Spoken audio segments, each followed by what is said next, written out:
بسم اللہ الرحمن الرحیم۔ السلام علیکم، ویلکم ٹو ہم کہانی۔ اگر آپ نے ابھی تک چینل کو سبسکرائب نہیں کیا تو چینل کو سبسکرائب کر دیجئے، ناول کو لائک ضرور کیجئے اور کمنٹ میں اپنی رائے ضرور دیجئے۔ چلتے ہیں ناول کی طرف۔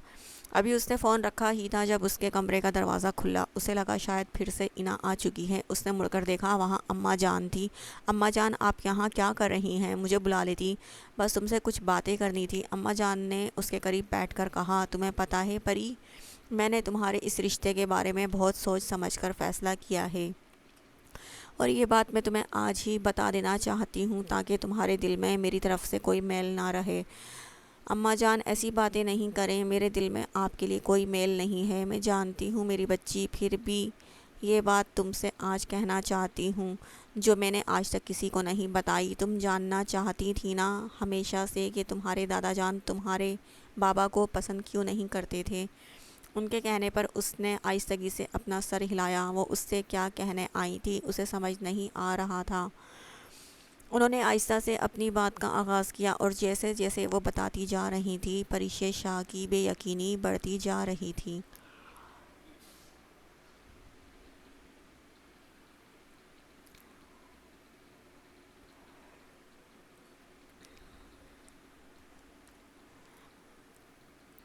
تم اس وقت یہاں کیا کر رہی ہو؟ وہ جو اپنے کمرے کی طرف جا رہا تھا اسے سیڑھیوں پر بیٹھا دیکھ کر وہیں آ گیا۔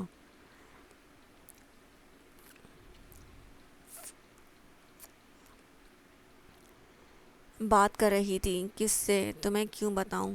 کیونکہ میں تمہارا ہونے والا شوہر ہوں۔ ہونے والے ہونا، ہوئے تو نہیں، ہو بھی جائیں گے۔ ویسے سنا ہے تم شادی کے لیے مان گئی ہو۔ اچھی بات ہے، زبردستی کرنا مجھے پسند نہیں، میں صرف اپنے باپ کی وجہ سے راضی ہوئی ہوں۔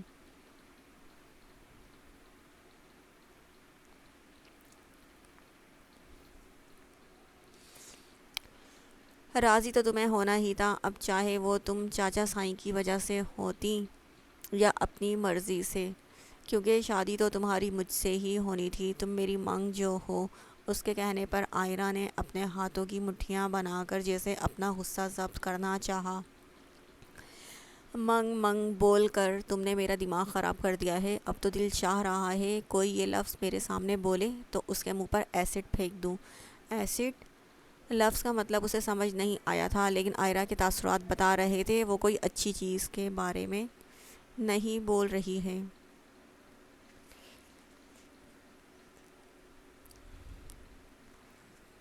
اس لفظ کو اس نے اپنے دماغ میں بٹھا کر اس نے یاد کر لیا تاکہ عصیم سے بعد میں اس کا مطلب پوچھ لے۔ وہ ہمیشہ یہی کرتا تھا، جس بات کا مطلب اسے سمجھ نہیں آتا تھا اس کو یاد کر لیتا اور پھر بعد میں عصیم سے اس کا مطلب پوچھ لیتا۔ اور یہ جو تم مجھ سے شادی کے پیچھے لگے ہوئے ہو نا، تو دیکھنا شادی کے بعد اگر تمہیں سکون سے بیٹھنے دیا تو میرا نام بھی عائرہ عفان شاہ نہیں۔ اس کے کہنے پر عالم کے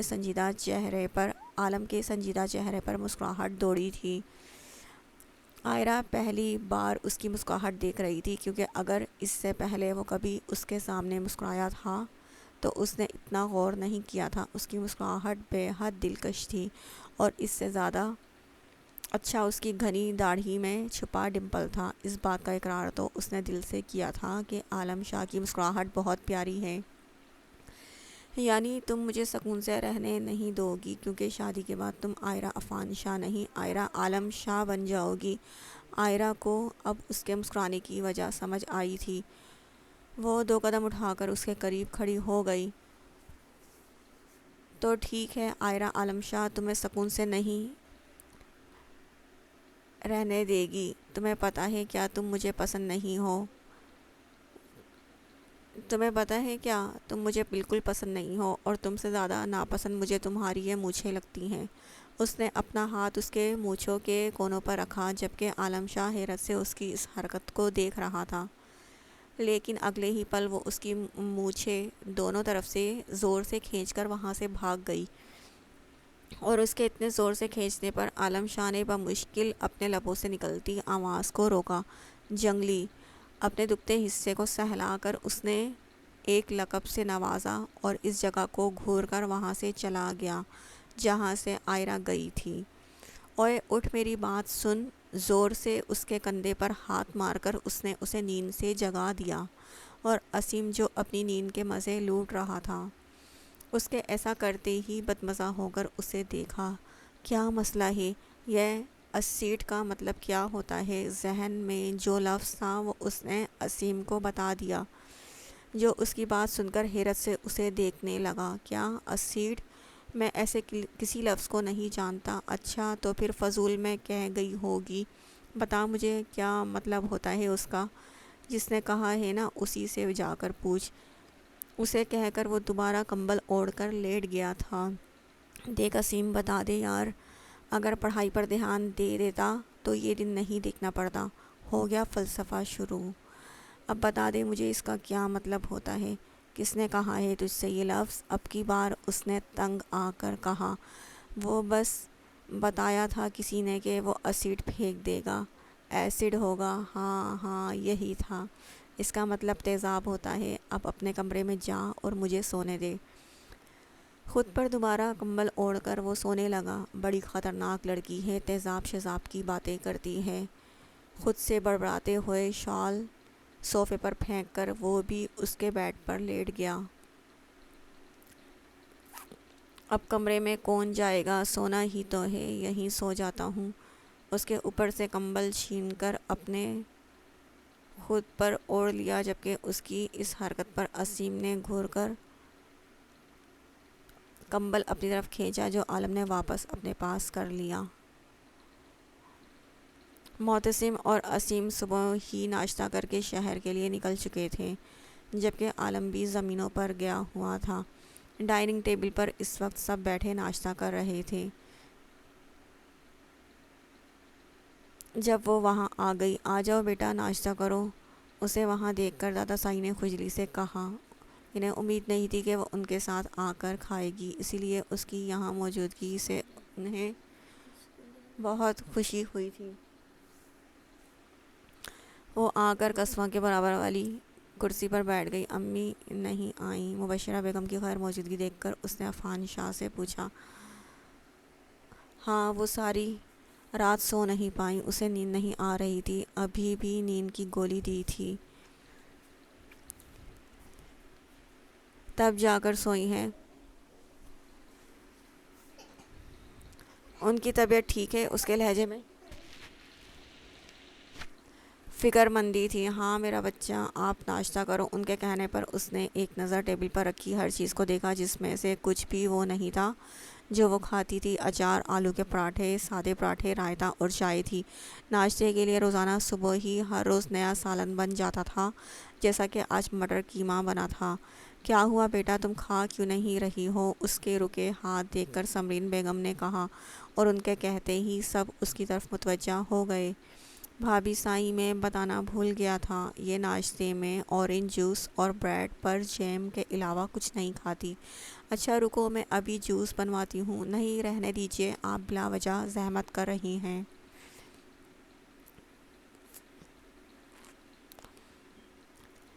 بیٹا، اس میں زحمت والی کیا بات ہے؟ تم رکو، میں ابھی بنواتی ہوں، اور اگر کچھ اور کھانا ہو تو مجھے وہ بھی بتا دینا۔ مسکراتے ہوئے وہ اپنی جگہ سے اٹھ کر وہاں سے چلی گئی۔ جب عائرہ نے ایک نظر اپنے برابر بیٹھی قصواں کو دیکھا، اس نے بڑی سی پلیٹ میں اپنے لیے سب کچھ ڈالا ہوا تھا۔ ایک سائڈ پر اچار، دوسری سائڈ پر رائتا اور تیسری سائڈ پر قیمہ، اور دوسری پلیٹ میں اس نے آلو اور سادے دونوں پراٹھے رکھے ہوئے تھے۔ سامنے ہی لسی کا بھرا ہوا گلاس تھا۔ وہ کبھی سادے پراٹھے سے قیمہ کھاتی تو کبھی آلو کے پراٹھے کو اچار میں ڈال لیتی۔ وہ چھوٹے چھوٹے نوالے بنا کر کھا رہی تھی۔ گھی میں تلے پراٹھوں کی وجہ سے اس کا ہاتھ جس سے وہ کھا رہی تھی چکنا ہو چکا تھا۔ تم کیسے اتنا آئلی کھانا کھا رہی ہو قصواں؟ تم کیا ہمیشہ ایسے ہی کھانا کھاتی ہو؟ اس کے کہنے پر قصواں نے اپنا کھاتا ہوا ہاتھ روک کر اسے دیکھا۔ یہی تو میرا راز ہے آپی، میں ہمیشہ سے ایسا ہی کھانا کھاتی ہوں، لیکن میرا ویٹ ہی نہیں بڑھتا۔ ماشاءاللہ ماشاءاللہ۔ تھو تھو، اپنی بات کہہ کر اس نے خود ہی اپنے آپ پر پھونک ماری۔ اور یہ اچھی بات ہے، ورنہ اگر میں ذرا سی موٹی ہوئی نا تو اسیم لالا مجھے بھی اٹھا کر اپنے ساتھ جم لے جائیں گے۔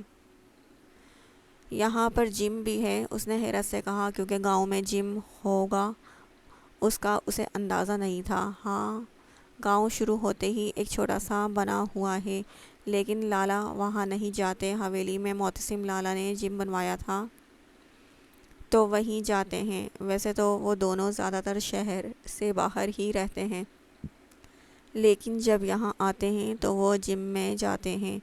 اور آپ کو پتہ ہے ایک بات جو آئرہ نے اس میں دیکھی تھی، وہ یہ تھی کہ ایک بار اس کا ٹیپ ریکارڈ کھل جاتا تو اسے بند کرنا بہت مشکل تھا، اور اسے بند کروانا بھی نہیں تھا، کیونکہ اس کی باتیں اسے اچھی لگتی تھی۔ اس وقت بھی وہ کالج یونیفارم پہنے یقیناً کالج جانے کے لیے تیار بیٹھی تھی، لیکن آئرہ کے آتے ہی اس کا ٹیپ ریکارڈ کھل چکا تھا۔ معتصم لالا بھی یہ سب نہیں کھاتے، وہ لائٹ سا کھانا کھاتے ہیں۔ ہاں، اسیم لالا یہ سب کھاتے ہیں، لیکن وہ اپنی فٹنس کا بہت دھیان رکھتے ہیں، اور عالم لالا بھی یہ سب کھاتے ہیں۔ اچھا، دیکھ کر تو نہیں لگتا وہ اسی لیے کیونکہ وہ بھی جم جاتے ہیں۔ اچھا، میں تو سمجھی تھی کہ کسی میدان میں جا کر چھلانگیں لگاتا ہوگا، اس نے بڑبڑاتے ہوئے کہا، جسے قصوہ نے نہیں سنا تھا۔ کیا؟ کچھ نہیں، تمہارے عالم لالا بھی جم جاتے ہیں؟ یہ سن کر کافی حیرت ہوئی۔ ہاں، وہ بھی جاتے ہیں، انہیں پہلے اس سب کے بارے میں کچھ بھی نہیں معلوم تھا، لیکن معتصم لالا نے انہیں سب سکھایا تھا۔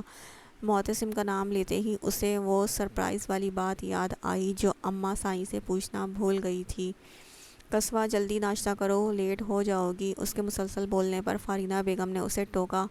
میرا تو ویسے بھی ہو گیا، میں جا رہی ہوں، اللہ حافظ۔ بات تو اب وہ بعد میں پوچھتی، کیونکہ اس وقت وہ لیٹ ہو رہی تھی، اسی لیے اپنی جگہ سے اٹھ کر اس نے تیز آواز میں اللہ حافظ کہا اور وہاں سے چلی گئی۔ آئرہ نے اس کی پلیٹ دیکھی، اس نے بھلے اتنا کچھ لیا تھا لیکن کھایا آدھا پراٹھا بھی نہیں تھا۔ السلام علیکم، بھاری مردانہ آواز پر اس نے گہرا سانس لے کر چند لمحوں کے لیے اپنی آنکھیں بند کر لیں، کیونکہ اسے پتہ تھا یہ آواز کس کی ہے، اور اس کا صبح صبح اس شخص کی شکل دیکھنے کا کوئی ارادہ نہیں تھا۔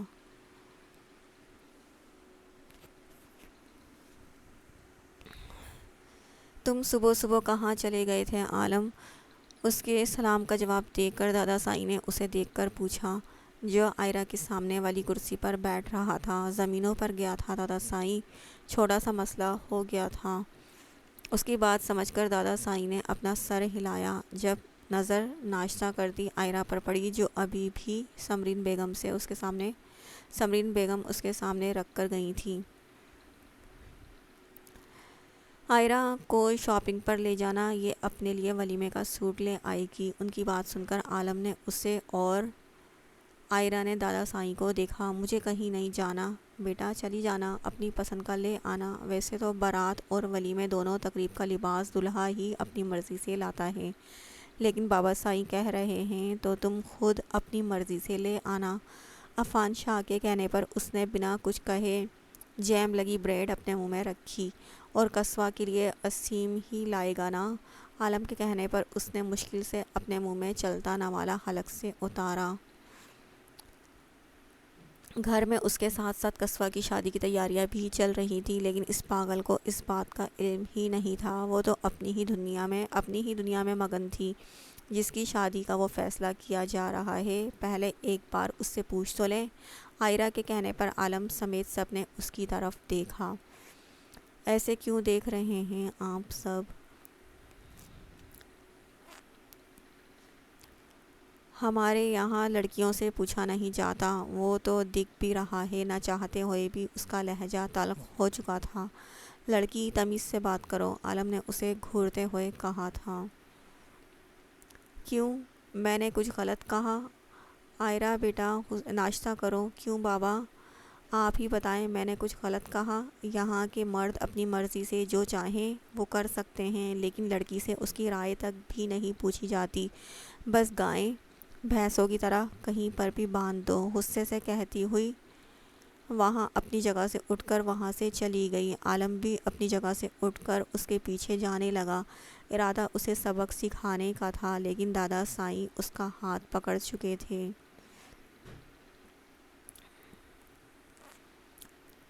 عالم، بیٹھ کر ناشتہ کرو، اسے وقت دو، اس ماحول میں ایڈجسٹ ہونے میں اسے وقت لگے گا۔ دادا سائیں کے کہنے پر وہ اپنے کمرے میں چلا گیا کیونکہ ناشتہ تو اب اس سے ہونا نہیں تھا۔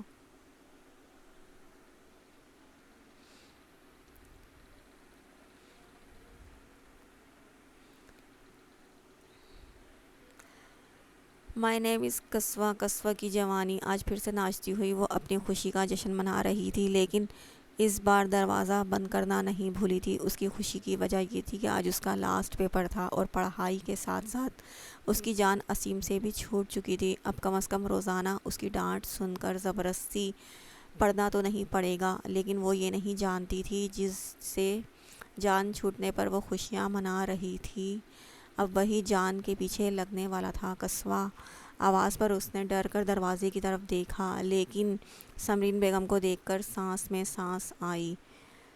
اماں سائیں، آپ نے تو ڈرا ہی دیا تھا۔ تم سے کچھ بات کرنی ہے بیٹا، ادھر بیٹھو۔ انہوں نے بیڈ پر بیٹھتے ہوئے اسے پیار سے اپنے قریب بٹھایا، جس پر قصوہ نے مشکوک نظروں سے انہیں دیکھا۔ بھلا اسے کب سے کوئی اتنی عزت سے بلانے لگا؟ ادھر آؤ۔ ان کے دوبارہ کہنے پر وہ جا کر ان کے پاس بیٹھ گئی۔ جی کہیے۔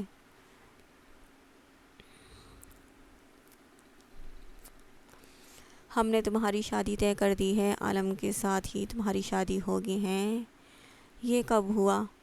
مجھے تو لڑکے والے دیکھنے بھی نہیں آئے اور آپ نے مجھے لڑکے کی تصویر بھی نہیں دکھائی۔ ایک منٹ، کہیں ایسا تو نہیں کہ کسی لڑکے نے مجھے دیکھ لیا ہو اور مجھ پر اپنا دل ہار بیٹھا ہو اور کہہ رہا ہو کہ شادی کروں گا تو صرف قصوہ شاہ سے کروں گا، تو یہ آپ لوگوں نے میری شادی بھی طے کر دی؟ اس کے کہنے پر سمرین بیگم نے اس کے سر پر چپت لگائی۔ بات تو سن لے، ہر وقت اپنی ہی بولنے میں لگی رہتی ہو۔ ہم کیوں تمہاری شادی کسی اور سے کریں گے جب گھر میں اتنا پیارا لڑکا ہے؟ ہمارے گھر میں کون پیارا لڑکا آ گیا؟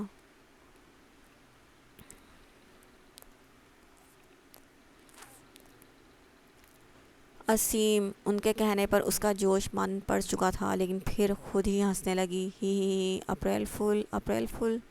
لیکن اماں سائیں، یہ اپریل کا مہینہ نہیں ہے، اور ایک اور بات، آپ کو مذاق کرنے بالکل نہیں آتے۔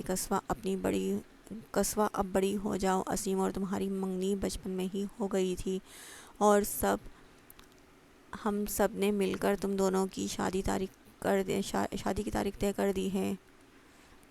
سمرین بیگم نے اس کے گال پر ہاتھ پھیرا اور اٹھ کر جانے لگی، لیکن پھر مڑ کر اسے دیکھا جو سن سی بیٹھی تھی۔ تمہیں وقت دے رہے ہیں یہ سوچنے کے لیے نہیں کہ تمہیں اسیم سے شادی کرنی ہے یا نہیں، بلکہ اس لیے تاکہ تم اس رشتے کو قبول کر لو۔ وہ تو کہہ کر جا چکی تھی، لیکن وہ غائب دماغی سے وہیں بیٹھی رہی۔ اسیم لالا، میری بات تو سنیں، آپ کو پتہ ہے اماں سائیں کیا کہہ رہی ہیں؟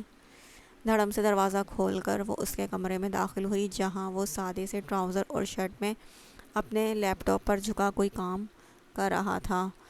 اسے ایک نظر دیکھ کر وہ دوبارہ اپنے کام میں مصروف ہو گیا۔ وہ اس کے کمرے میں ہمیشہ ایسے ہی آتی تھی، جس پر وہ اسے کچھ نہیں کہتا تھا، کیونکہ بقول اس کے یہ کمرہ قصوہ کا بھی تھا۔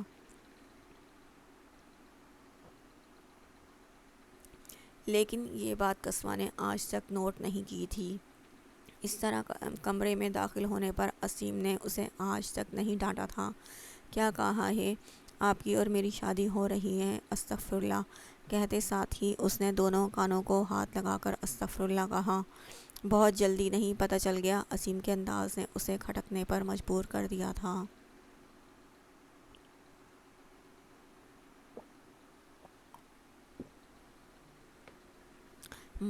مطلب یہ کہ سارا گھر یہ بات جان چکا ہے سوائے تمہارے، لیکن اچھی بات ہے تمہیں بھی پتہ چل گیا۔ آپ جانتے ہیں؟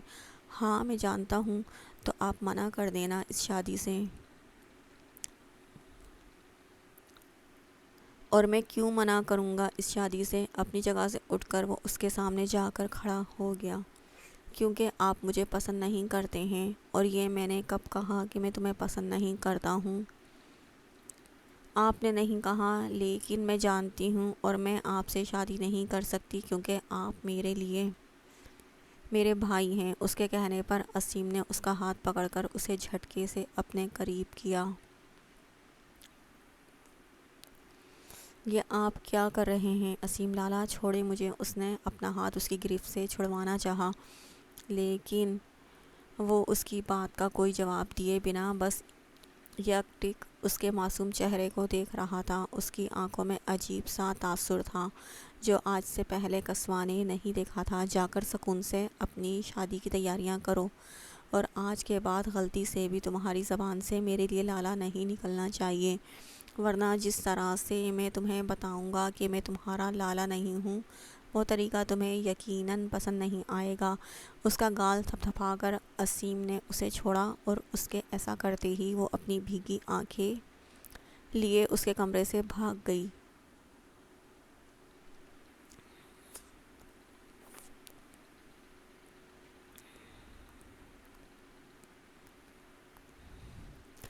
قصویٰ، کیا ہوا ہے تمہیں؟ کمرے میں داخل ہوتے ہی وہ پریشانی سے اس کے پاس گئی۔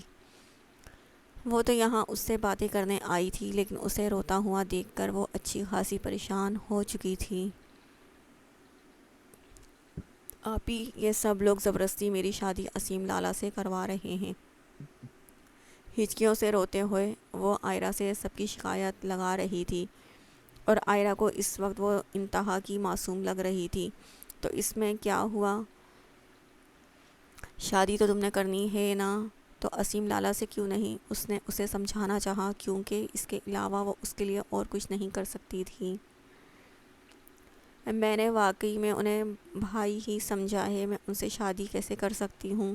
مجھے نہیں کرنی ان سے شادی، آپ پلیز کچھ کریں۔ اس کے آنسو صاف کر کے آئرہ نے اسے اپنے ساتھ لگا لیا۔ وہ جانتی تھی کہ وہ قصویٰ کے لیے کچھ بھی نہیں کر پائے گی۔ وہ تو شہر میں رہتی تھی، ایسی جگہ جہاں کا پتہ بھی کوئی نہیں جانتا تھا، لیکن پھر بھی اسے زبردستی یہاں لایا گیا، اور اب اس کی مرضی کے خلاف اسے اس انچاہے رشتے میں باندھا جا رہا تھا۔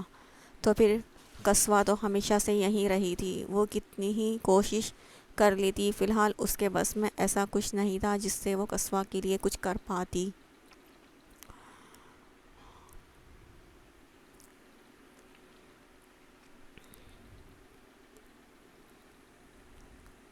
رات کے 2 بج رہے تھے جب اس کا فون چلانے لگا۔ اس نے کوفت سے سائڈ لیمپ آن کر کے سائڈ ٹیبل پر رکھا، اپنا فون اٹھایا جہاں ایک انجان نمبر سے کال آ رہی تھی۔ وقت دیکھتے ہی اسے کال کرنے والے پر غصہ آیا، جو رات کے اس وقت اسے پریشان کر رہا تھا۔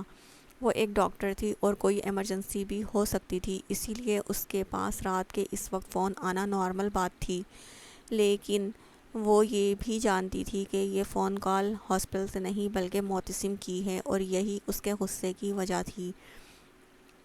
پہلے سوچا کاٹ دے، لیکن پھر ذہن میں یہی خیال آیا کہ اس شخص کا کوئی بھروسہ نہیں، فون نہ اٹھانے پر وہ اس کے گھر کے باہر آ کر کھڑا ہو جائے، اس لیے مجبوراً اس نے کال اٹھا لی۔ ویسے بھی وہ اس وقت اسی شہر میں تھا۔ ہیلو، اور اس کی توقع کے مطابق دوسری طرف وہی تھا، سو رہی تھی وہ جو پہلے ہی نیند اور غصے میں تھی۔ اس کے اس طرح پوچھنے پر غصہ مزید بڑھ گیا۔ نہیں تو میں تو پارک میں واک کر رہی تھی، اس نے جہاں تپ کر کہا تھا۔ دوسری طرف کا جواب سن میری جان، یہ بھی کوئی وقت ہوتا ہے واک کرنے کا؟ تمہیں سو جانا چاہیے۔ تم نے میرا دماغ کھانے کے لیے فون کیا ہے؟ نہیں، تمہاری آواز سننے کے لیے۔ تو سن لی نا، اب میں فون بند کر رہی ہوں۔ ارے بات تو سنو، اس نے کچھ کہنا چاہا لیکن دوسری طرف سے کال کٹ چکی تھی۔ بڑی بے مروت لڑکی ہے یار معتصم شاہ، تمہیں بھری دنیا میں یہی ایک لڑکی ملی تھی؟ ایک سرد آہ بھر کر اس نے بڑبڑاتے ہوئے کہا، اور پھر سے اس کے خیالوں میں کھو گیا۔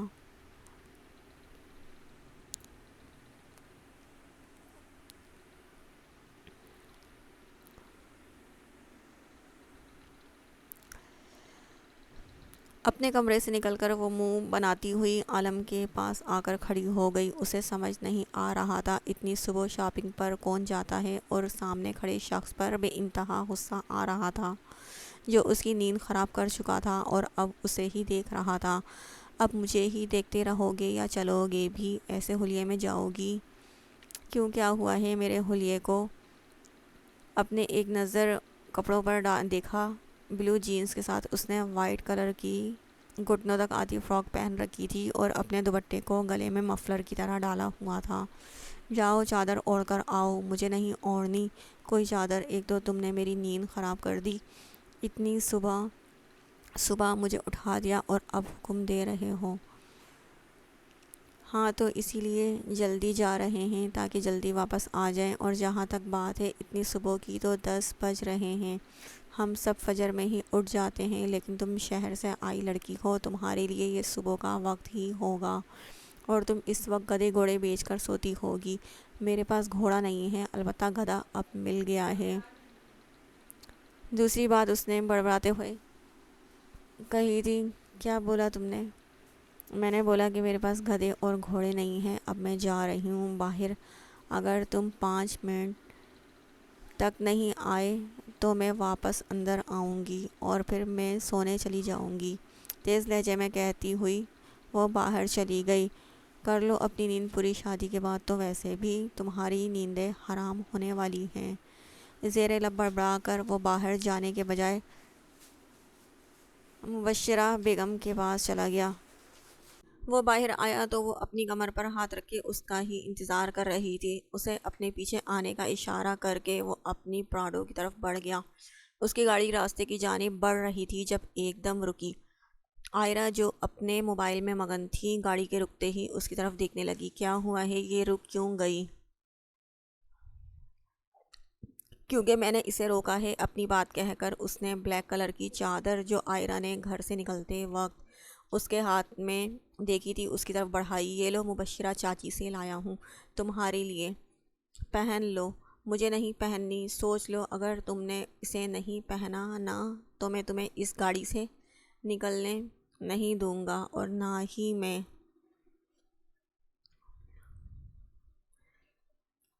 واپس گھر لے کر جاؤں گا، میں خود گھر چلی جاؤں گی۔ وہ گاڑی سے نکلنے لگی جب اس نے اپنے مضبوط ہاتھ میں اس کا ہاتھ پکڑ لیا۔ سیدھی شرافت سے اسے پہن لو عائرہ بی بی، ورنہ یہ مت کہنا کہ مجھ سے برا کوئی نہیں ہوگا، کیونکہ میں بتا دوں تم سے برا واقعی میں کوئی نہیں ہے۔ عائرہ نے اس کی بات کاٹ کر کہا اور اپنا ہاتھ اس کی گرفت سے چھڑوانا چاہا، جبکہ اس کی بات عالم کے لبوں پر مسکراہٹ دوڑا چکی تھی۔ نہیں، میں یہ کہنے والا تھا کہ تم سے برا کوئی نہیں ہوگا۔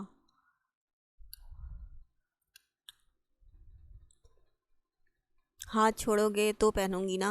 اس کے کہنے پر عالم نے اس کا ہاتھ چھوڑ دیا اور اس کے ایسا کرتے ہی وہ بڑبڑاتے ہوئے چادر اوڑھنے لگی تھی۔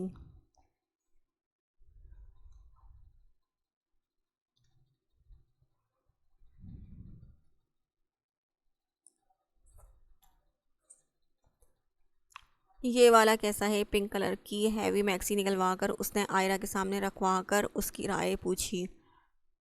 انہیں اس مال میں آئے 50 منٹ ہو چکے تھے، جس میں سے اس نے اب تک صرف ایک سوٹ لیا تھا جو شادی کے حساب سے تو بالکل نہیں تھا۔ اس کا کہنا تھا کہ یہ سوٹ وہ اپنی پیاری دوست پریشے کی بارات میں پہنے گی، لیکن جس کام کے لیے عالم اسے لایا تھا وہ اسے ابھی تک نہیں کیا تھا، اس نے ابھی تک نہیں کیا تھا۔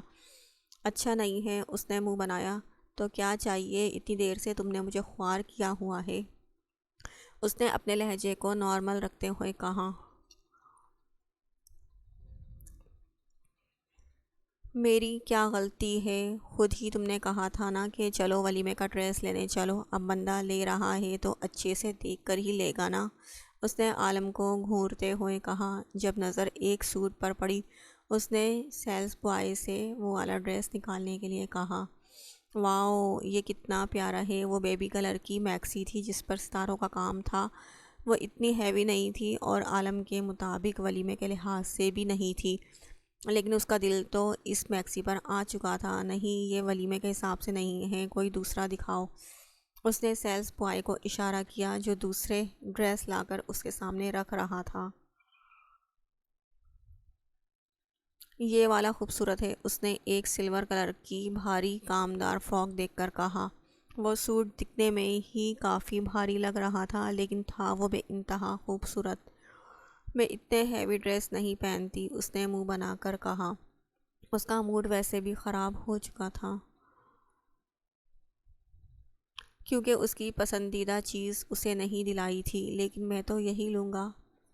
تو پھر لے لو، جب اپنی مرضی کرنی تھی تو مجھے ساتھ کیوں لے کر آئے؟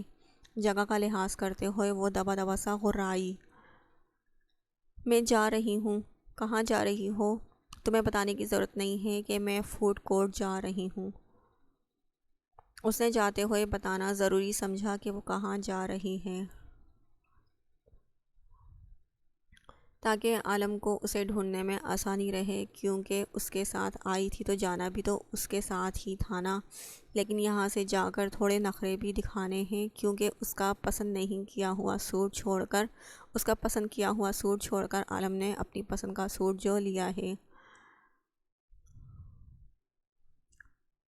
اس وقت اس کے پاس پیسے بھی نہیں تھے جو خود وہ سوٹ خرید لیتی، کیونکہ وہ تو یہاں عالم کے کیش پر عیش کرنے آئی تھی، اسی لیے اپنے بیگ میں جو اپنے کندھے سے گزار کر ڈالا ہوا تھا، اس میں چند ہزار ہی رکھے تھے۔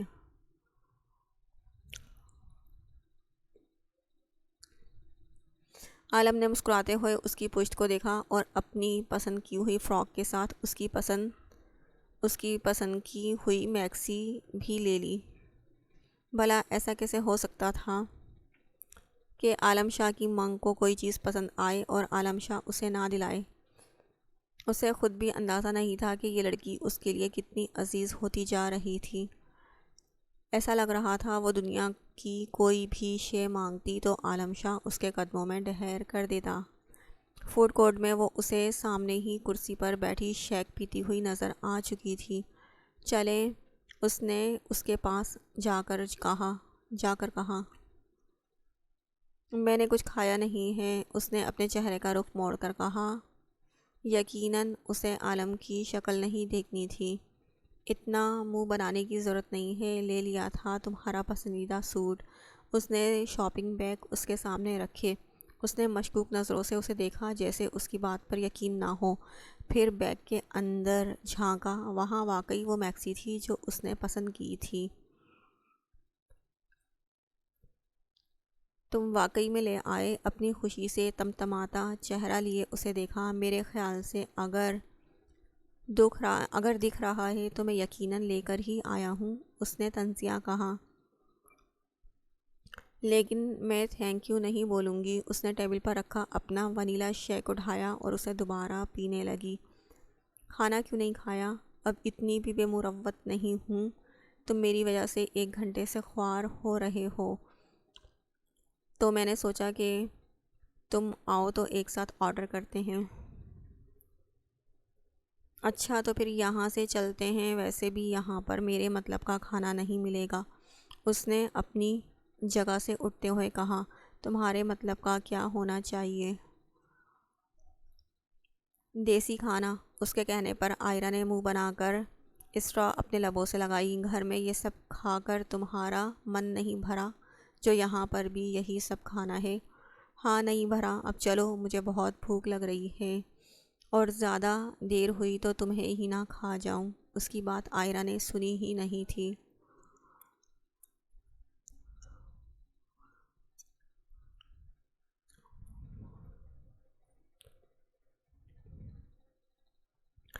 اللہ تعالیٰ پلیز یہ سب جھوٹ ہو، اسیم لالا سے شادی کی بات صرف مذاق ہو، کوئی آ کر مجھ سے کہہ دے کسوہ تمہیں بیوقوف بنایا ہے۔ نماز مکمل کر کے وہ اپنی دعا مانگ رہی تھی۔ جب سے اسے اپنی اور اسیم کی شادی کا علم ہوا تھا، تب سے اس کی ہر نماز کے بعد کی دعا یہی تھی۔ وہ بھلا کیسے اس سے شادی کر سکتی تھی؟ وہ تو اسے اپنا بھائی مانتی تھی، اور اسیم جیسا شخص تو کبھی بھی اس کا آئیڈیل نہیں تھا۔ اسے کبھی کبھی یہ نہیں سوچا تھا کہ اسے یہ صرف مذاق لگتا، کیونکہ اس کا تو شادی کا سوٹ تک بھی نہیں آیا تھا، اور اگر اس کی شادی ہوتی تو اس کا کچھ تو سامان ہوتا، لیکن ایسا کچھ نہیں تھا۔ جبکہ وہ یہ نہیں جانتی تھی کہ اسیم اس کا سارا سامان پہلے ہی لا چکا تھا، اور اس کی شادی کی تیاریاں تو کب سے مکمل تھیں۔ آج معتصم اور پریشے کا نکاح تھا۔ شادی میں صرف بارات اور ولیمے کی تقریب ہونی تھی۔ آج ان دونوں کی بارات تھی، کل اسیم اور عالم کی، اور پرسوں ان تینوں کا ولیمہ تھا۔ ہر طرف گہما گہمی مچی ہوئی تھی، پورا ہال لوگوں سے بھرا ہوا تھا، لیکن پھر بھی ہر طرف خاموشی تھی۔ صرف مولوی صاحب کے بولنے کی آواز آ رہی تھی۔ پریش شاہ ولد ظفر شاہ، آپ کا نکاح معتصم شاہ ولد یاور شاہ کے ساتھ 50 لاکھ حق مہر سکہ راج الوقت طے پایا ہے، کیا آپ کو یہ نکاح قبول ہے؟ اس نے پھولوں کے بنے پردے سے معتصم شاہ کو دیکھا، جس نے بلیک کلر کا پرنس کوٹ پہنا ہوا تھا، بال جیل سے جمے ہوئے تھے اور کوٹ میں سونے کا بروچ لگایا ہوا تھا، جبکہ نظریں خود کو دیکھتی پریشے پر تھی۔ میری ایک بات کان کھول کر سن لو، تم اپنے اس کزن سے شادی نہیں کرو گی، تم نے کرنی بھی چاہی تو میں ایسا نہیں ہونے دوں گا، تو بہتر ہے پہلے ہی اس سے نکاح سے انکار کر دو، اس سے رشتے سے انکار کر دو۔ معتصم کا کہا گیا جملہ اس کے کان میں گونجا، اس نے دھیرے سے خود کو کہتے ہوئے سنا، قبول ہے۔ کیا آپ کو یہ نکاح قبول ہے؟ آئندہ اس شخص کا نام اپنی زبان پر مت لانا۔ میری ہو تم، صرف میری، صرف معتصم شاہ کی۔ اس کے کانوں میں پھر معتصم کا کہا گیا جملہ گونجا، قبول ہے۔ کیا آپ کو یہ نکاح قبول ہے؟ میں تم سے نکاح نہیں کروں گی، سوچ لو، پہلے ہی تمہاری غلطی کی سزا یہ بھگت رہی ہیں، میں اس سے آگے بھی بڑھ سکتا ہوں جس کا مجھے کوئی افسوس نہیں ہوگا، بہتر ہے کہ تم میری بات مان لو۔ معتصم کی آواز پھر اس کے کانوں میں گونجی، جس پر اس نے آنکھیں مون کر آہستہ سے کہا، قبول ہے۔ اس کے تیسری بار کہنے پر معتصم نے سکون سے اپنی آنکھیں مون لی۔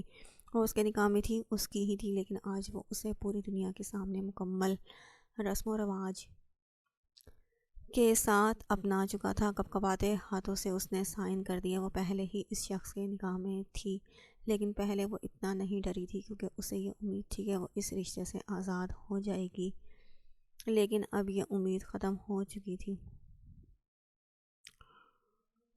اس وقت اسے سب سے زیادہ یاد جس کی آئی وہ اماں جان تھی، جو اس وقت اس کے اتنے اہم موقع پر اس کے ساتھ نہیں تھی، اس کے پاس نہیں تھی۔ نکاح ہوتے ہی ہر طرف مبارکباد کا شور مچ اٹھا تھا۔ نکاح ہونے کے بعد اینا اور وسی کا نکاح ہوا تھا۔ دلہن بنی اینا نے اپنے سامنے موجود وسی کو دیکھا، جو اب مکمل طور پر اس کا تھا۔ سامنے ہی بیٹھے شخص کے چہرے پر بیزاری تھی، جیسے وہ یہاں زبردستی بیٹھا ہو، لیکن اینا کو اس بات سے فرق نہیں پڑتا تھا۔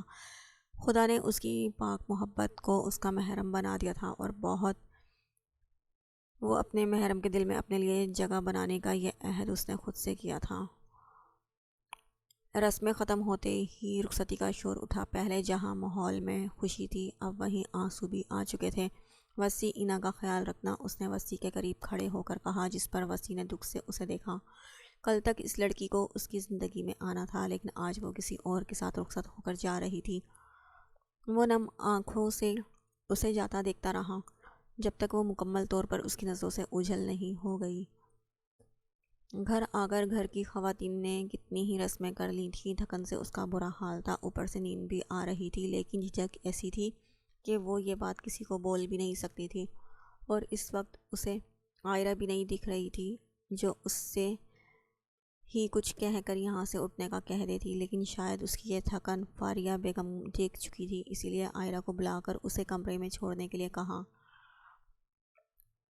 رک جاؤ بہو، مجھے بھی تو اپنی بیٹی کو تحفہ دینا ہے۔ عائرہ، جو اسے معتصم کے کمرے میں لے کر جا رہی تھی، دادا جان کے کہنے پر اسے واپس بٹھا دیا۔ یہ لو بیٹا۔ انہوں نے ایک سرخ مخمل کا باکس اس کی طرف بڑھایا۔ اس نے اپنی آنکھیں اٹھا کر سامنے کھڑے اس شخص کو دیکھا۔ دل چاہا اس کے ہاتھ میں موجود اس باکس کو لے کر پھینک دے، لیکن وہ ان سب لوگوں کے بیچ میں کوئی تماشا نہیں چاہتی تھی، اسی لیے خاموشی سے اس باکس کو تھام لیا، جس میں سونے کا کافی بھاری سیٹ تھا۔ یہ معتصم کی ماں کا تھا۔ اس کا کچھ سامان معتصم نے رکھا تھا اور باقی کا اس کی نشانی کے لیے سب نے، لیکن یہ میں نے اپنے پاس رکھا تھا کیونکہ یہ میرے معتصم کی دلہن کی امانت تھا۔ خوش رہو، خدا جوڑی بنائے رکھے۔ انہوں نے مسکراتے ہوئے اس کے سر پر ہاتھ رکھا اور عائرہ کو اسے کمرے میں لے جانے کے لیے کہا۔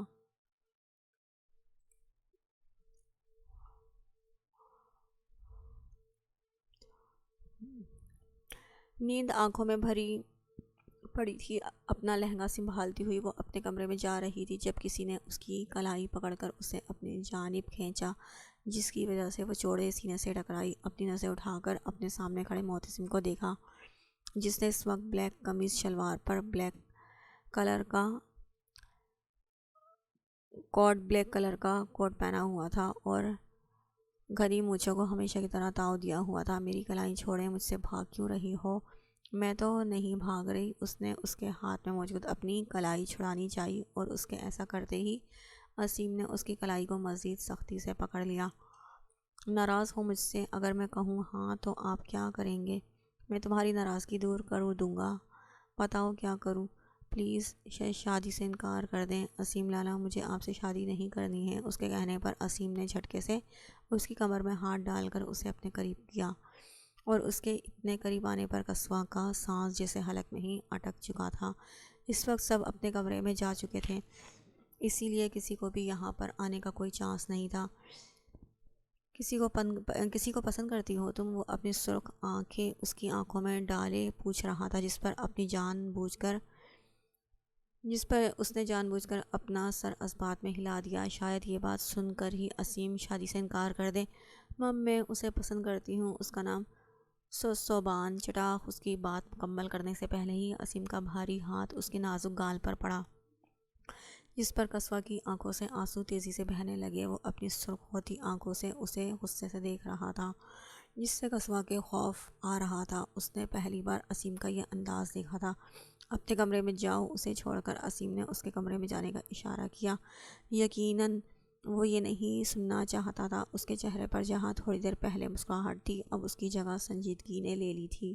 عصیم لالا پلیز اپنے کمرے میں جاؤ اور کل نکاح سے پہلے مجھے اپنی شکل مت دکھانا۔ اس کے سخت لہجے کو دیکھ کر اس نے سہمی ہوئی نگاہوں سے اسے دیکھا اور وہاں سے بھاگ گئی۔ اس کے جانے کے بعد عصیم نے اپنے گھنے بالوں میں ہاتھ پھیر کر جیسے خود کو پرسکون کرنا چاہا، لیکن غصہ تھا جو ختم ہونے کا نام نہیں لے رہا تھا۔ وہ جانتا تھا کہ قصوہ کسی کو پسند نہیں کرتی، اس کی زندگی میں کبھی ایسا آیا ہی نہیں تھا، کوئی ایسا آیا ہی نہیں تھا جسے وہ اس طرح دیکھتی، لیکن غصہ اسے اس بات پر تھا کہ اس شادی سے انکار کے لیے اس نے جھوٹ بولا، اور اس سے زیادہ غصہ اس بات پر آ رہا تھا کہ اس نے اپنی زبان سے کسی اور کا نام لیا۔ وہ تو اس کے خواب میں بھی اپنے علاوہ کسی کو نہ آنے دے، یہاں تو پھر وہ حقیقت میں کسی اور کا نام لے رہی تھی۔ اس نے اپنے ہاتھ کو دیکھا جو اس نے ابھی قصوہ پر اٹھایا تھا۔ خود کا ہاتھ اٹھانا اور قصوہ کی نم آنکھیں یاد کر کے اب اسے خود پر بھی غصہ آ رہا تھا۔ وہ اسے کیسے تکلیف دے سکتا تھا؟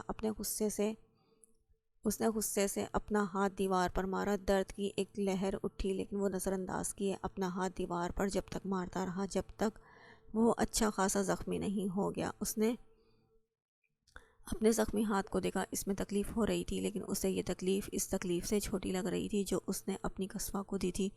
اس نے پورے کمرے میں نظر دوڑائی۔ وہ کمرہ کافی بڑا تھا، شاید حویلی کا ہر کمرہ ہی اتنا بڑا تھا، اور بڑے ہونے کے ساتھ ساتھ کافی خوبصورت بھی تھا، اور اس کی خوبصورتی میں اضافہ کمرے کی ڈیکوریشن نے کیا تھا۔ پھولوں سے سجا کمرہ اور پورے کمرے میں پھولوں کی دل فریب خوشبو۔ اس کا لہنگا اچھے سے بیڈ پر پھیلا کر آئرہ وہاں سے جانے لگی جب پریشا نے اس کا ہاتھ پکڑ لیا۔ کیا ہوا پری؟ تم کہاں جا رہی ہو؟ یہیں بیٹھو میرے پاس۔ تمہارا دماغ ٹھیک ہے پری؟ معتصم لالا آنے والے ہوں گے۔ ہاں تو آنے دو، مجھے فرق نہیں پڑتا، تم یہاں بیٹھو، ہم باتیں کریں گے نا پری؟ ہم کل بات کریں گے، ٹھیک ہے؟ ابھی میں سونے جا رہی ہوں اور ریلیکس ہو جاؤ، کچھ نہیں ہوگا، گڈ نائٹ۔ اس کا گال تھپتھپا کر آئرہ وہاں سے چلی گئی تھی۔ کمرے سے نکلتے ہی اس نے اپنی چیخ روکی جو سامنے کھڑے شخص کو دیکھ کر اس کی نکلنے والی تھی۔ تم یہاں کیا کر رہے ہو؟ اس نے گھور کر عالم کو دیکھا۔ کچھ نہیں، بس تمہیں دیکھ رہا تھا۔ پوری تقریب میں بجلیاں گراتی پھر رہی تھی۔ اس کے کہنے پر آئرہ نے ضبط سے گہرا سانس لیا۔ عالم نے اس کی تعریف کری تھی، لیکن تعریف بھی اپنے طریقے سے کی تھی۔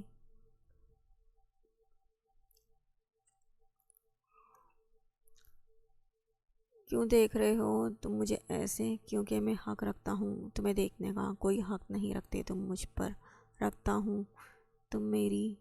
خبردار خبردار، جو تم نے یہ منگ والا لفظ اپنی زبان سے نکالا، مجھ سے برا کوئی نہیں ہوگا۔ اس کے کچھ کہنے سے پہلے ہی آئرہ نے ایک ہی جست میں اس تک پہنچ کر کہا، انداز تنبیہ کرنے والا تھا، میں تو بولوں گا۔ کیا تم میری منگ نہیں ہو؟ اتنا تو مجھے پتا ہے، یہ منگ کہنا کچھ غلط نہیں ہے۔ تم میری وہ زور سے چلائی، وہاں سے بھاگ گئی۔ چلانے کا مقصد یہ تھا کہ عالم کی کہی بات اسے سنائی نہیں دے۔ اس نے مڑ کر دیکھا، وہ اب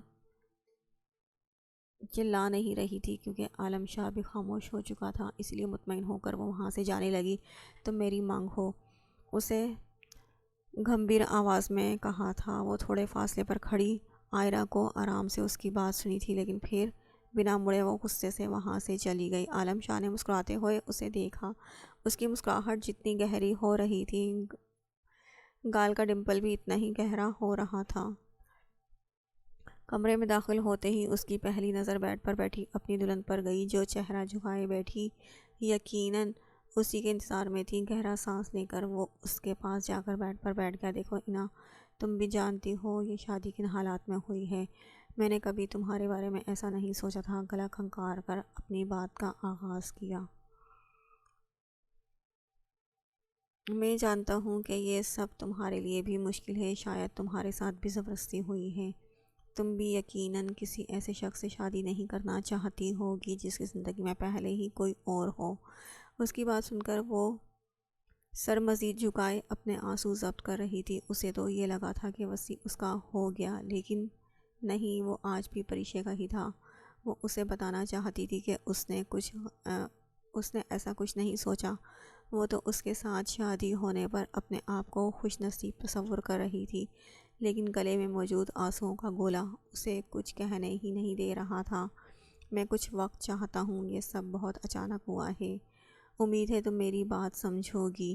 جاؤ، شاباش، چینج کر کے سو جاؤ۔ نرم مسکراہٹ لیے وسیع نے اسے دیکھا اور پھر اپنے کپڑے نکال کر ڈریسنگ روم میں چلا گیا۔ اینا نے اپنا جھکا سر اٹھایا۔ آنسو جو وسیع کے سامنے رکے ہوئے تھے وہ بہہ نکلے۔ وہ جانتی تھی کہ وہ وقت اس رشتے کو سمجھنے کے لیے نہیں بلکہ اپنی زندگی میں واپس پریشے کو لانے کے لیے مانگ رہا ہے۔ وہ جانتا تھا کہ پریشے کو اس رشتے میں زبردستی باندھا گیا ہے، اور کہیں نہ کہیں اس کے دل میں یہ امید بھی تھی کہ پریشے ایک دن اس زبردستی کے رشتے سے نکل کر واپس اس کی زندگی میں آ جائے گی۔ اسے یہ سب خواب سا لگ رہا تھا۔ اس کا من چاہا ہم سفر، اس کا عشق اس وقت اس کے کمرے میں اس کے بیڈ پر بیٹھا ہوا تھا۔ مسکراتے ہوئے وہ جا کر اس کے پاس بیٹھ گیا اور اس کے ایسا کرتے ہی وہ اپنے چہرے کا رخ موڑ کر بیٹھ گئی۔ السلام علیکم، اس کی بھاری آواز کمرے میں گونجی، لیکن وہ ہموز ویسے ہی بیٹھی رہی۔ کم از کم سلام کا جواب تو دے دو۔ وعلیکم السلام۔ تو کیسا لگ رہا ہے یہاں بیٹھ کر میری زندگی میں آ کر؟ وہ اس سے باتیں کرنے کی کوشش کر رہا تھا۔ سچ بتاؤں تو اپنا آپ ایسا لگ رہا ہے جیسے میں کوئی بوجھ ہوں جسے ماں باپ نے اپنے سر سے اتار کر کسی کے بھی ساتھ باندھ دیا۔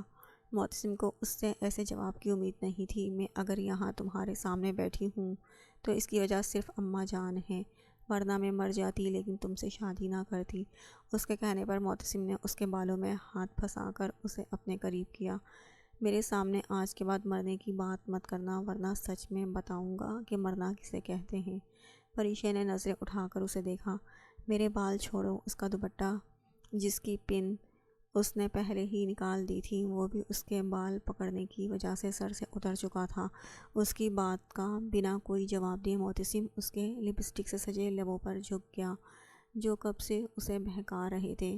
اس کا اتنے قریب آنا پریشے کو ناگوار گزرا تھا، اسی لیے اس کے کندھے پر ہاتھ مار کر وہ اسے خود سے دور کرنے لگی۔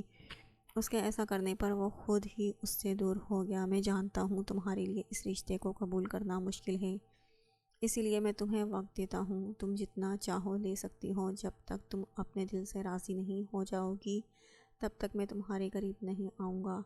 ہاں، لیکن میری یہ شرارتیں تمہیں برداشت کرنی ہوں گی۔ اس کا شرارتوں سے کیا مطلب تھا وہ سمجھ چکی تھی۔ اسے ہونٹوں پر ابھی تک اس کا لمس محسوس ہو رہا تھا۔ ہاں، لیکن میرا نہ صحیح اپنا خیال ضرور کر لینا، کیونکہ میں اپنی ہر تڑپ کا بدلہ تم سے لوں گا۔ اتنا ہی تڑپانا جتنا تم برداشت کر سکو۔ اس کے ماتھے پر پیار بھرا لمس چھوڑ کر وہ اٹھ کر ڈریسنگ روم میں چلا گیا۔ جبکہ پریشا ابھی تک حیرت میں مبتلا تھی، وہ اسے وقت دے رہا تھا۔ وہ اسے وقت دے گا یہ اس نے کبھی نہیں سوچا تھا۔ وہ ڈریسنگ روم سے نکلا تو وہ بھی ابھی تک اسی طرح بیٹھی تھی جیسے وہ چھوڑ کر گیا تھا۔ بیوی، اگر ارادے کچھ اور ہیں تو مجھے بتا دے، اس طرح یہاں بیٹھ کر میری نیت کیوں خراب کر رہی ہو؟ معتصم کی آواز پر وہ خیالوں کی دنیا سے باہر نکلی۔ تم نے مجھے وقت دے دیا ہے تاکہ میں اس رشتے کو سمجھ سکوں، لیکن میں اس سب کا بھی کوئی فائدہ نہیں ہے، کیونکہ مجھے جیسے ہی موقع ملے گا میں یہاں سے چلی جاؤں گی۔ مجھے تم جیسے انسان کے ساتھ اپنی زندگی نہیں گزارنی ہے۔ اس کے کہنے پر معتصم کو جیسے کوئی فرق ہی نہیں پڑا تھا۔ اس نے چینج کر کے بلیک ٹراؤزر اور ڈارک بلو شرٹ پہنی ہوئی تھی۔ ہو گیا تو جا کر چینج کر لو، تمہارے کپڑے تمہارے وارڈروب میں موجود ہیں۔ اس کے کہنے پر وہ بھی بنا کچھ کہے وہاں سے اٹھ کر واش روم میں چلی گئی۔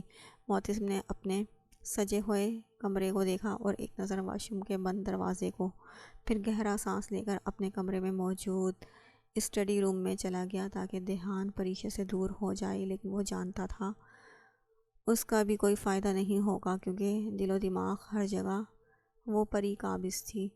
وارڈروب کھولتے ہی اس کی نظر اس میں موجود کپڑوں پر گئی۔ سمپل، ہیوی، نائٹ سوٹ، ہر طرح کے کپڑے موجود تھے اور وہ بس حیرت سے ان کپڑوں کو دیکھ رہی تھی جن سے پوری وارڈروب بھری ہوئی تھی۔ وہاں پر ہر طرح کے کپڑے تھے جو کہ سارے ہی بے انتہا خوبصورت تھے۔ یہاں سارے کپڑے انہی کلر کے تھے جس کلر کے وہ پہنتی تھی، اور اتنا علم تو اسے تھا کہ یہ کام عائرہ کا ہے۔ بھلے سارے کپڑے معتصم لایا ہوگا، لیکن وہ کس طرح کے اور کون سے کلر کے کپڑے پہنتی ہے یہ بات عائرہ کے علاوہ اس گھر میں بھلا اور کون جانتا ہوگا۔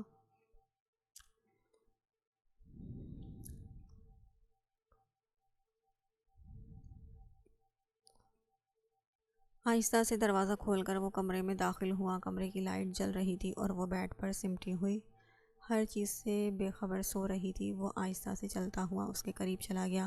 نظر سب سے پہلے اس کے گال پر پڑی، جہاں اس کی انگلیوں کے نشان کے ساتھ ساتھ آنسو کے نشان بھی تھے۔ یقیناً وہ روتے روتے ہی سو گئی تھی۔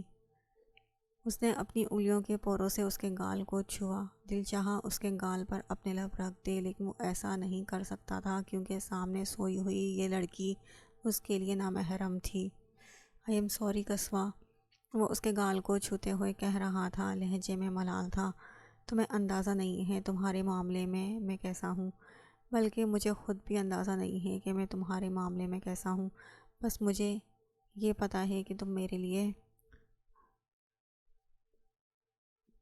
بہت ضروری ہو، اور میں آئندہ ایسا کبھی نہیں کروں گا، کبھی تم پر ہاتھ نہیں اٹھاؤں گا۔ اس کے ماتھے پر گری چند لٹیں کان کے پیچھے کرتے اس نے کمرے کی لائٹ آف کی اور کمرے سے چلا گیا تھا۔ اپنا سوٹ ہاتھ میں سنبھال کر وہ عائرہ کے کمرے میں جا رہی تھی۔ بیوٹیشن وہی تھی اور قصوہ اور عائرہ بھی وہی تیار ہو رہی تھی۔ آج ان کی بارات تھی اور گھر میں ہر طرف شور مچا ہوا تھا۔ گاؤں سے تھوڑے فاصلے پر ایک بڑا میرج ہال بنا ہوا تھا جو کچھ ماہ پہلے ہی ثقلین شاہ نے بنوایا تھا۔ آج ان کی بارات اسی ہال میں تھی اور کل ان تینوں کا ولیمہ بھی اسی ہال میں تھا۔ جاتے ہوئے اس کی نظر عالم پر پڑی جو فون پر بات کرتے ہوئے جا رہا تھا۔ انداز مصروف سا تھا۔ اسے دیکھ کر اس کی آنکھوں میں غصہ بھر گیا۔ پل بھر میں وہ اس کے سامنے جا کر کھڑی ہو گئی۔ میں بعد میں بات کرتا ہوں، اسے پریشے کی طرف دیکھتے ہوئے فون پر موجود دوسرے شخص سے کہا